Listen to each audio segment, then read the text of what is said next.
Hi hello friends, ಎಲ್ಲರಿಗೂ ನಮ್ಮ ಅಮ್ಮನ ಅಡುಗೆಗೆ ಸ್ವಾಗತ. ನಾನು ಮೊದಲು ಎಲ್ಲರಿಗೂ ಧನ್ಯವಾದಗಳನ್ನು ಹೇಳೋಕ್ಕೆ ಇಷ್ಟಪಡ್ತೀನಿ. ಯಾಕಂದರೆ ಇವಾಗ ನಮ್ಮ ಚಾನಲು 1000 ಸಬ್ಸ್ಕ್ರೈಬರ್ ಆಗಿದೆ ಫ್ರೆಂಡ್ಸ್. ಇದಕ್ಕೆಲ್ಲ ನೀವೇನೇ ಕಾರಣ. ತುಂಬಾ ಖುಷಿ ಆಗ್ತಾ ಇದೆ. ಇದೇ ಥರನೇ ನಮ್ಮ ಚಾನಲ್ನ ಸಪೋರ್ಟ್ ಮಾಡಿ.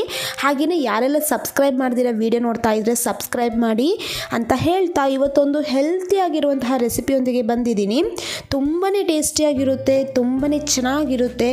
ಬನ್ನಿ ಮಾಡೋದು ಹೇಗೆ ಅಂತ ನೋಡೋಣ. ಅದಕ್ಕಿಂತ ಮುಂಚೆ ಇಂಗ್ರೀಡಿಯೆಂಟ್ಸ್ ಇಲ್ಲಿ ನಾನು 1 ಕಪ್ ಆಗೋಷ್ಟು ಕಪ್ಪುದು ಉದ್ದಿನ ಕಾಳು ಬರುತ್ತಲ್ಲ ಅದನ್ನು ತಗೊಂಡಿದ್ದೀನಿ. ಹಾಗೆಯೇ ಅರ್ಧ ಕಪ್ ಆಗೋಷ್ಟು ಬೆಲ್ಲದ ಪುಡಿ ತಗೊಂಡಿದ್ದೀನಿ. ಹಾಗೆಯೇ 4 ಏಲಕ್ಕಿ ತಗೊಂಡಿದ್ದೀನಿ. ಗೋಡಂಬಿ 1 ಟೇಬಲ್ ಸ್ಪೂನ್ ಆಗೋಷ್ಟು ತಗೊಂಡಿದ್ದೀನಿ. ತುಪ್ಪ 1-2 ಟೇಬಲ್ ಸ್ಪೂನ್ ಆಗೋಷ್ಟು ತಗೊಂಡಿದ್ದೀನಿ. ಮಾಡೋದು ಹೇಗೆ ಅಂತ ನೋಡೋಣ. ಮೊದಲು ಸ್ಟವ್ ಹಚ್ಚಿ ನಾನೊಂದು ಪಾತ್ರೆನ ಇಟ್ಕೊಂಡಿದ್ದೀನಿ. ಇವಾಗ ಇದಕ್ಕೆ ನಾನು ಕಪ್ಪುದು ಉದ್ದಿನ ಕಾಳನ್ನು ಹಾಕ್ಕೊಂಡಿದ್ದೀನಿ. ಕಪ್ಪುದು ಉದ್ದಿನ ಕಾಳು ಬಂದು ತುಂಬಾ ಆರೋಗ್ಯಕ್ಕೆ ಒಳ್ಳೆಯದು. ಇದರಲ್ಲಿ ಅಯನ್ ಆಗಿರ್ಬೋದು, ಪ್ರೋಟೀನ್, ಕ್ಯಾಲ್ಶಿಯಂ, ಹಾಗೆಯೇ ವಿಟಮಿನ್ ಬಿ ಹೇಳ್ತಾ ಹೋದರೆ ಸಾಕಷ್ಟು ಇದೆ ಫ್ರೆಂಡ್ಸ್. ಇದರಲ್ಲಿ ಗುಣಲಕ್ಷಣಗಳು ತುಂಬಾ ಒಳ್ಳೆಯದು ಆರೋಗ್ಯಕ್ಕೆ. ಕ್ಯಾಲ್ಶಿಯಂ ಇರೋದ್ರಿಂದ ಬೋನಿಗಂತೂ ತುಂಬಾ ಒಳ್ಳೆಯದು, ಸ್ಟ್ರಾಂಗ್ ಮಾಡುತ್ತೆ ಬೋನು. ಹಾಗೆಯೇ ಡೈಜೆಷನ್ ಲೆವೆಲ್ ಕೂಡ ಇಂಪ್ರೂವ್ ಮಾಡುತ್ತೆ, ತುಂಬಾ ಒಳ್ಳೆಯದು. ಇವಾಗ ನೋಡಿ, ಉದ್ದಿನ ಕಾಳೆಲ್ಲ ಚೆನ್ನಾಗಿ ಫ್ರೈ ಮಾಡಿಕೊಂಡು ನಾನು ಗೋಡಂಬಿನ ಹಾಕ್ಕೊಂಡಿದ್ದೀನಿ. ಇದನ್ನು ಸಹ ಫ್ರೈ ಮಾಡ್ಕೊಂಡಿದ್ದಾದಮೇಲೆ ಏಲಕ್ಕಿನ ಫ್ರೈ ಮಾಡ್ಕೊತಾ ಇದ್ದೀನಿ ಅದೇ ಬಿಸಿಯಲ್ಲಿ. ಇವಾಗ ಇದೆಲ್ಲ ತಣ್ಣಗಾಗೋಕ್ಕೆ ಇಟ್ಟಿದ್ದೀನಿ. ಉದ್ದಿನ ಕಾಳು ಕಲರೆಲ್ಲ ಚೇಂಜ್ ಆಗಿ ಕ್ರಿಸ್ಪಿ ಆಗುತ್ತಲ್ಲ ಅಲ್ಲಿವರೆಗೂ ಫ್ರೈ ಮಾಡಿಕೊಂಡ್ರೆ ಸಾಕಾಗುತ್ತೆ. ಇವಾಗ ನಾನೊಂದು ಮಿಕ್ಸಿ ಜಾರ್ ತೊಗೊಂಡು ಇವಾಗ ಮಿಕ್ಸಿ ಜಾರ್ಗೆ ನಾನು ಇದನ್ನು ಹಾಕ್ಕೊತಾ ಇದ್ದೀನಿ. ಇದೆಲ್ಲ ತಣ್ಣಗಾದ್ಮೇಲೆ ಮಿಕ್ಸಿ ಜಾರ್ಗೆ ಹಾಕ್ಕೊಳ್ಳಿ. ಇವಾಗ ಇದನ್ನು ನಾನು ಪೌಡರ್ ಮಾಡ್ಕೊಂಡು ಬರ್ತೀನಿ. ಫೈನ್ ಪೌಡರ್ ಆಗಿ ಮಾಡ್ಕೋಬೇಕಾಗುತ್ತೆ. ಇವಾಗ ನೋಡಿದ್ರಲ್ಲ ಎಷ್ಟು ಚೆನ್ನಾಗಿ ಈ ಥರ ಪೌಡರ್ ಮಾಡ್ಕೊಂಡಿದ್ದೀನಿ ಅಂತ.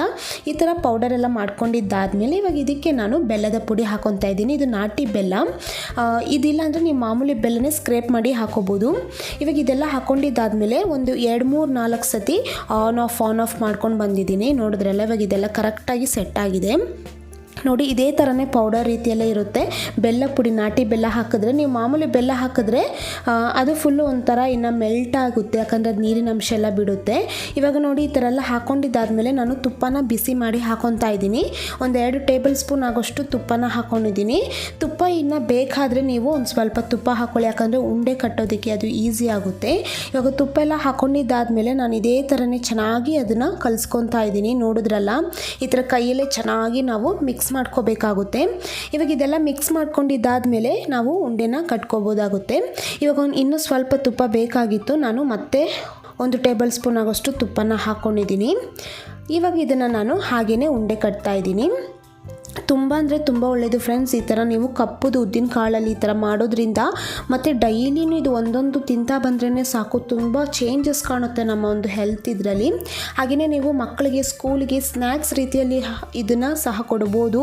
ಹಾಗೆಯೇ ಈವ್ನಿಂಗ್ ಟೈಮ್ ಸ್ನ್ಯಾಕ್ಸ್ ಆಗಿ ಕೂಡ ತಿನ್ಬೋದು. ನೋಡಿದ್ರಲ್ಲ, ಇವಾಗ ಇದೇ ಥರನೇ ನಾನು ಉಂಡೆ ಕಟ್ಟಿ ಸಪ್ರೇಟಾಗಿ ಒಂದು ಪ್ಲೇಟಲ್ಲಿ ಎತ್ತಿಟ್ಕೊತಾ ಇದ್ದೀನಿ. ಇದನ್ನು ನೀವು 8 ಕಂಟೈನರಲ್ಲಿ ಸ್ಟೋರ್ ಮಾಡಿ ಕೂಡ ಇಟ್ಕೋಬೋದು. ಏನೂ ಆಗೋದಿಲ್ಲ. ಒಂದು 10 ದಿವಸವರೆಗೂ ನೀವು ಸ್ಟೋರ್ ಮಾಡಿ ಇಟ್ಕೋಬೋದು. ಇವಾಗ ಇದನ್ನು ನಾನು ಹಾಗೆಯೇ ಉಂಡೆ ಕಟ್ಟಿ ಸಪ್ರೇಟಾಗಿ ಈ ಥರ ನಾನು ಇಟ್ಕೊತಾ ಇದ್ದೀನಿ. ತುಂಬಾ ಟೇಸ್ಟಿಯಾಗಿರುತ್ತೆ ಸಹ. ಇವಾಗ ನೋಡಿ, ನಾನು ಇದೆಲ್ಲ ರೆಡಿ ಮಾಡಿ ಸಪ್ರೇಟಾಗಿ ಸರ್ವಿಂಗ್ ಪ್ಲೇಟಲ್ಲಿ ಸರ್ವ್ ಮಾಡಿ ಇಟ್ಕೊಂಡಿದ್ದೀನಿ. ನೋಡಿದ್ರಲ್ಲಿ ಎಷ್ಟು ಬೇಗ ಮಾಡ್ಕೋಬೋದು ಅಂತ. ತುಂಬ ಈಸಿಯಾಗಿ ಮಾಡ್ಕೋಬೋದು, ಜಾಸ್ತಿ ಇಂಗ್ರೀಡಿಯೆಂಟ್ಸ್ ಏನು ಬೇಡ. ನಿಮಗೆ ರೆಸಿಪಿ ಇಷ್ಟ ಆಗಿದ್ದರೆ ನೀವು ಸಹ ಮನೇಲಿ ಒಂದ್ಸತಿ ಟ್ರೈ ಮಾಡಿ ಹೇಗೆ ಬಂತು ಅಂತ ನಿಮ್ಮ ಅನಿಸಿಕೆ ಅಭಿಪ್ರಾಯಗಳನ್ನು ಕಮೆಂಟ್ ಮೂಲಕ ತಿಳಿಸಿ. ಹಾಗೆಯೇ ನಮ್ಮ ಅಮ್ಮನ ಅಡುಗೆ ಚಾನಲ್ ಸಬ್ಸ್ಕ್ರೈಬ್ ಮಾಡ್ಕೊಳ್ಳಿ. ಪಕ್ಕದಲ್ಲಿ ಬರುವ ಬೆಲ್ ಐಕಾನ್ನ ಕ್ಲಿಕ್ ಮಾಡ್ಕೊಳ್ಳಿ. ಈ ವಿಡಿಯೋ ನೋಡಿರುವ ಎಲ್ಲ ವೀಕ್ಷಕರಿಗೂ ಧನ್ಯವಾದಗಳು.